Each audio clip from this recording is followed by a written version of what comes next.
नमस्कार, मी उल्का उद्धव पटवर्धन. उल्काच किचनमध्ये आपणा सर्वांचं स्वागत आहे. मी आज आपल्याला काटलांची भाजी करून दाखवणार आहे. काटलं की काही जण त्याला करटुलं सुद्धा म्हणतात. ही रानभाजी आहे आणि ती रानभाजी वर्षातून एकदा तरी ही खावी, शक्यतोवर मिळालं तर ती आपल्याला मिळाली आहे. आमच्या इथे वेल पण आलाय, तो पण मी तुम्हाला दाखवीन कसा असतो वेल. तो त्या वेलावर सुद्धा 2-3 मिळाली, तर ते मी तुम्हाला दाखवीन उद्या वेल.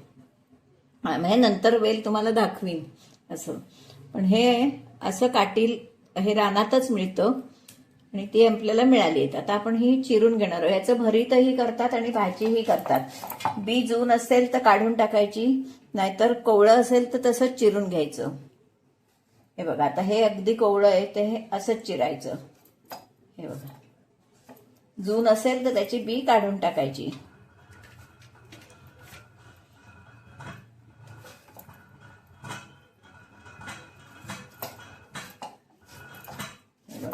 अशी आता मी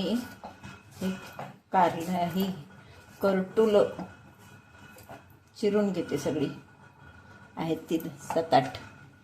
ती फार मिळायला म्हणजे अडचणीतून काढावी लागतात. डोंगराळ भागात विशेषतः ती जंगलात असतात आणि जंगलातच ती मिळतात. आणि ह्या सीझनलाच फक्त मिळतात. ही सीझनल भाजी आहे आणि ही रानभाजी आहे. ही मुद्दाम कोण लावत नाही.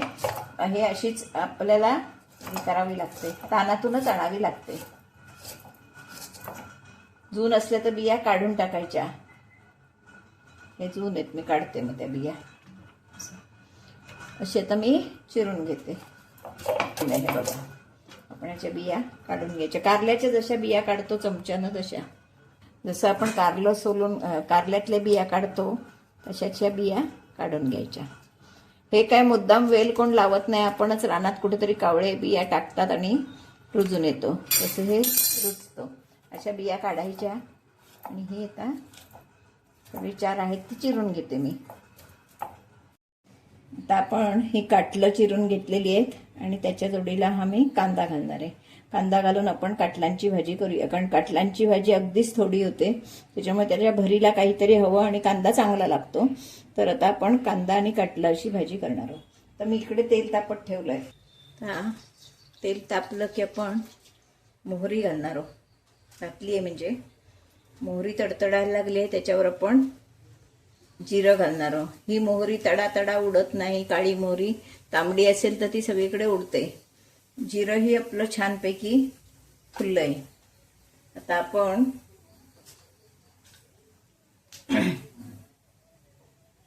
त्यावर कांदा घालणार आहोत.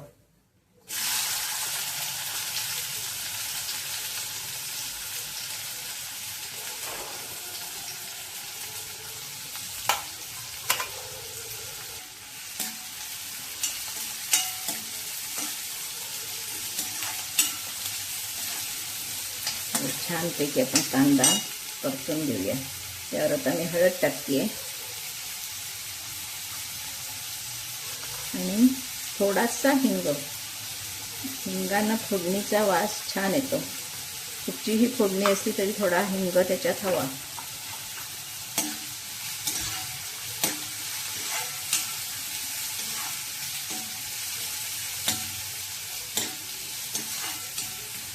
आता छान आपण 1 मिनिटभर झाकण ठेवते आणि मग आपण पुढची कृती दाखवते.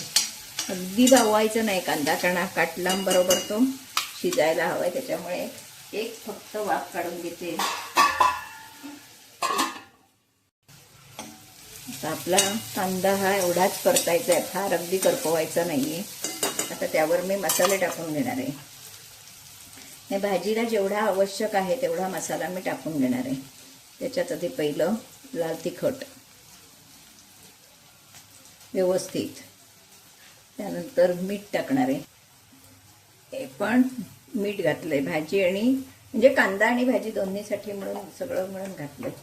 चिमूटभर साखर. मसाला जर आपल्याला हवा असेल तर थोडाफार गरम मसाला किंवा कुठचा वापरू शकतो जर हवा असेल तर, किंवा एवढ्या ह्याच्यावर सुद्धा ही भाजी छान होते. आणि याच्यावर फक्त आपण नंतर ओलं खोबरं घालणार आहोत. तर आपण हे काटलं टाकणार आहे मी त्याच्यावर.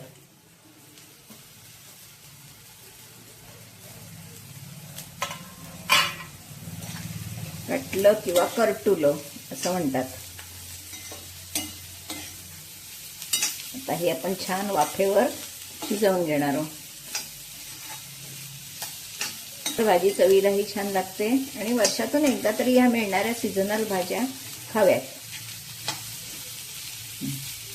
तर आपली फोडणी व्यवस्थित आपण सगळीकडे लावून घेतलेली आहे. तर मी त्यावर झाकण ठेवणार आहे. मी झाकणावर पाणी ठेवणार आहे.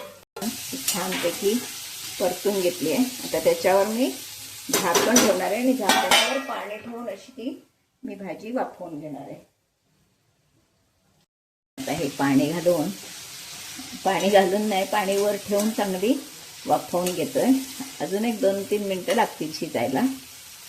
शिजतंय तर ती छान आपण शिजवून घेणार आहोत. झाकण ठेवून पूर्ण शिजली की तुम्हाला दाखवते. अजून एकदा 2दा असं उघडून बघायचं आणि पाणी वर ठेवून शिजवून घ्यायची. हे बघा शिजतंय बऱ्यापैकी. त्यामुळे भरीतही याचं छान होतं, खूप छान होतं भरीत पण. हे बघा बऱ्यापैकी शिजलंय. जरा अजून शिजायला हवंय. मग पाणी ठेवून शिजवून घेऊया. आणि वर फक्त आता खोबरं घालायचंय. ते खोबरं सुद्धा घालून टाकलं तरी चालेल. घालून टाकते म्हणजे भाजीत ते व्यवस्थित सगळीकडे लागलं जातं. झाली आपली आता भाजी. 2 मिनिटांनी भाजी आपली तयार होईल. परत वर झाकण ठेवून देणार, पाणी ठेवून. सुंदर अशी आपली भाकरी पण फुगलेली आहे. ज्वारीची भाकरी आहे मस्तपैकी फुगलेली. आणि करटुलाची बरोबर भाजी. अशी ही आपली करटुलाची भाजी खाण्यासाठी तयार आहे. किती सुंदर झाली ती. जितकी ती सुंदर झाली आहे तितकीच ती म्हणजे दिसते सुंदर, तितकी ती चवीलाही छान लागते. त्यामध्ये भरपूर व्हिटॅमिन आहेत. एकदम आरोग्याला चांगली अशी भाजी आहे ही. एकदा तरी वर्षातून खावी अशी आहे. अशी ही आपली छानपैकी करटुलाची भाजी, ज्वारीची भाकरी बरोबर हे लसणीचं तिखट असा मेनू तयार आहे. आता ही करटुलाची भाजी मी कशी केली आहे, कशी चिरून घेतली, त्यातल्या बिया कशा काढल्या, कशी चिरली आणि ती कशी फोडणीला टाकली, हा माझा व्हिडिओ पहिल्यापासून शेवटपर्यंत तुम्ही बघा. आणि माझा व्हिडिओ जर तुम्हाला आवडला तर लाईक करा, शेअर करा, सबस्क्राईब करा, बेल आयकॉन बटन दाबायला विसरू नका. वर्षातून मिळणारी एकदाच ह्या सीझनला मिळते भाजी, त्यामुळे नक्की करून बघा. यामुळे रोगप्रतिकारशक्ती वाढते. याच्यात फायबर, प्रथिनं सगळं भरपूर आहे. हे नक्की करा. आणि आवडली तर मला लाईक, शेअर, सबस्क्राईब करायला विसरू नका. बरोबर ही बघा सुंदर अशी ज्वारीची टम्म फुगलेली भाकरी आहे. बघा अशी टम्म फुगलेली भाकरी आणि भाजी. असा आपला आजचा मेनू आहे. तुम्ही पण नक्की ही भाजी करून बघा. या भाजीबरोबर भाकरी खूप छान लागते. नक्की करा आणि मला कळवा.